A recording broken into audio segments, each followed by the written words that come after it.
नमस्कार दोस्तों, स्वागत है आप सभी का मेरे यूट्यूब चैनल एजुकेशन प्लेनेट में।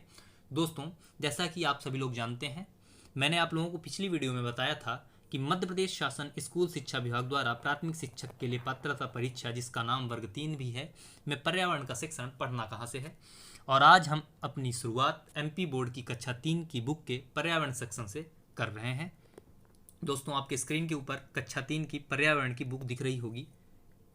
दोस्तों, ये पुरानी बुक है, अर्थात 2016 के पूर्व मध्य प्रदेश में यही बुक लगा करती थी। इसके पहले चैप्टर का नाम दोस्तों आप अपने स्क्रीन के ऊपर देख पा रहे होंगे, जिसका नाम है हमारे आसपास की वस्तुएं। दोस्तों, इस चैप्टर का अगर सार मैं आप लोगों को समझाने की कोशिश करूं, जिसमें एक छोटी सी बच्ची है जिसका नाम रीना है। वह अपनी माँ से जीवित और अजीवित वस्तुओं के बारे में लगभग 5 अंतर सीखेगी। तो आइए हम इस चैप्टर की शुरुआत इसके रीडिंग करके करते हैं। पाठ 1, हमारे आसपास की वस्तुएं। इसमें हम क्या क्या सीखेंगे? हमारे चारों ओर जीवित और अजीवित वस्तुएं। जीवित और अजीवित वस्तुएं हैं क्या? जीवित और अजीवित वस्तुओं में अंतर, मनुष्य और जंतुओं में समानताएं व असमानताएं। रीना को अपने खिलौने वाली गुड़िया से खेलना बहुत अच्छा लगता है। एक दिन रीना ने अपनी माँ से पूछा कि माँ, मैं अपनी गुड़िया से बात करती हूँ, परंतु यह मेरे किसी बात का जवाब क्यों नहीं देती है? माँ ने कहा, क्योंकि उसमें जीवन नहीं है, वह जीवित है। रीना को यह बात ठीक से समझ में नहीं आई। तब उसने माँ से कहा, माँ, ये अजीवित क्या है? माँ ने उसे समझाते हुए पूछा कि यदि तुम गुड़िया को आवाज़ देकर अपने पास बुलाओगी तो क्या वह तुम्हारे पास आएगी? या तुम उसे खाना खिलाओगी तो क्या वह खाएगी?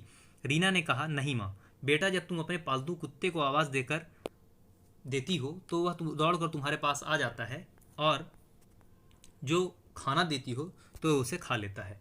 रीना बोली, माँ मैं समझ गई, हमारे कुत्ते में जीवन है। माँ ने कहा, बिल्कुल ठीक बेटा, जिसमें जीवन होता है वो भोजन करते हैं और बढ़ते हैं, उन्हें जीवित कहते हैं। अजीवित वस्तुओं को भोजन तथा पानी की आवश्यकता नहीं होती। अजीवित वस्तुओं का आकार भी नहीं बढ़ता। दोस्तों, यहाँ पे जीवित और अजीवित वस्तुओं के बारे में 2 अंतर हमें सीखने को मिला। पहली बात, जीवित जो होते हैं वो भोजन करते हैं और बढ़ते हैं, जबकि अजीवित लोगों को भोजन और पानी की आवश्यकता नहीं पड़ती और उनका आकार भी नहीं बढ़ता है। 2 अंतर हमको सीखने को यहाँ पे मिले। अब जीवित और अजीवित वस्तुओं की परिभाषाएं देखिए। वे सभी वस्तुएं जिसमें जीवन होता है जीवित वस्तुएं कहलाती हैं, जैसे सभी प्रकार के जंतु, पेड़ और पौधे। दोस्तों, यहाँ पे पेड़ और पौधे जरूर ध्यान रखिएगा, क्योंकि ये काफ़ी लोग इसमें अजीवित, ये भ्रम में आ जाते हैं कि जीवित है कि अजीवित। वे सभी वस्तुएं जिसमें जीवन नहीं होता है अजीवित वस्तुएं कहलाती हैं, जैसे पहाड़, नदियाँ, मिट्टी, हवाई जहाज, पेन, पेंसिल आदि। रीना को जीवित और अजीवित वस्तुओं के बारे में जानकर बहुत मजा आ रहा था। उसने माँ से उनके बारे में और बताने को कहा। माँ ने उसे बताया, जीवित जीव जंतु भोजन तथा अपने रहने के स्थान की खोज में एक स्थान से दूसरे स्थान पर जाते हैं। अधिकांश जंतुओं में गति करने के लिए पैर पाए जाते हैं। मछलियों में गति करने के लिए अपने पंख तथा और पूंछ का उपयोग करती हैं। इसी प्रकार पक्षी चलते समय पैरों तथा उड़ते समय पंखों का उपयोग करते हैं। माँ ने पूछा, रीना बताओ, क्या तुमने कभी पौधों को एक स्थान से दूसरे स्थान पर चलते देखा है? नहीं, रीना ने उत्तर दिया। बेटा, पौधे जीवित होते हैं और वे अपना भोजन क्योंकि स्वयं ही बना लेते हैं, इसलिए उन्हें भोजन की खोज में गति नहीं करनी पड़ती। फिर भी उनके कुछ भागों में गति पाई जाती है। आपने छुई मुई के पौधे का नाम तो सुना ही होगा, जिसकी पत्तियों को छूने से पत्तियां अंदर की ओर मुड़ जाती हैं। इसी प्रकार सूरजमुखी का फूल सूर्य की दिशा में मुड़ता है। अजीवित वस्तुएं में गति नहीं होती है।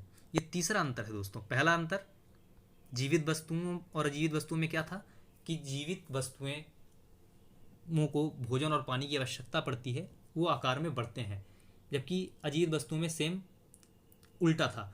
और तीसरा अंतर हमें ये मिला कि जीवित आकार में बढ़ते हैं, अजीवित वस्तुओं का आकार नहीं बढ़ता है।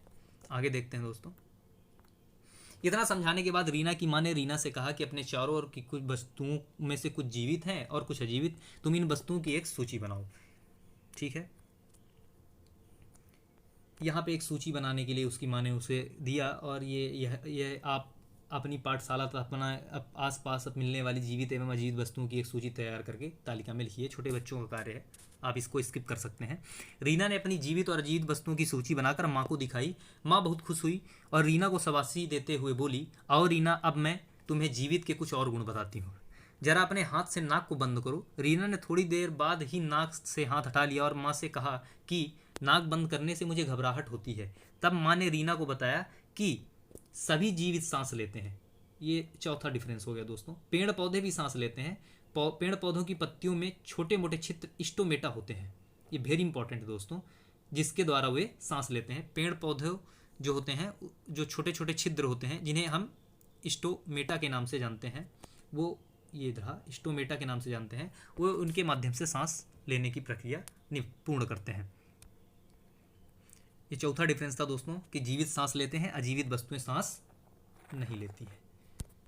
रीना, क्या तुम जानती हो कि सभी जीवों में समान नए जीवों को जन्म देने का गुण है? जैसे मनुष्यों में माँ शिशु को जन्म देती है। अच्छा माँ, जैसे मुर्गी के अंडों से मुर्गी का चूजा बाहर निकलता है। हाँ बेटा, पेड़ पौधे भी बीजों के द्वारा नए पौधों को जन्म देते हैं। तुमने देखा होगा कि गेहूं के दाने से गेहूं के पौधे और चने के दाने से चने के पौधे ही उगते हैं।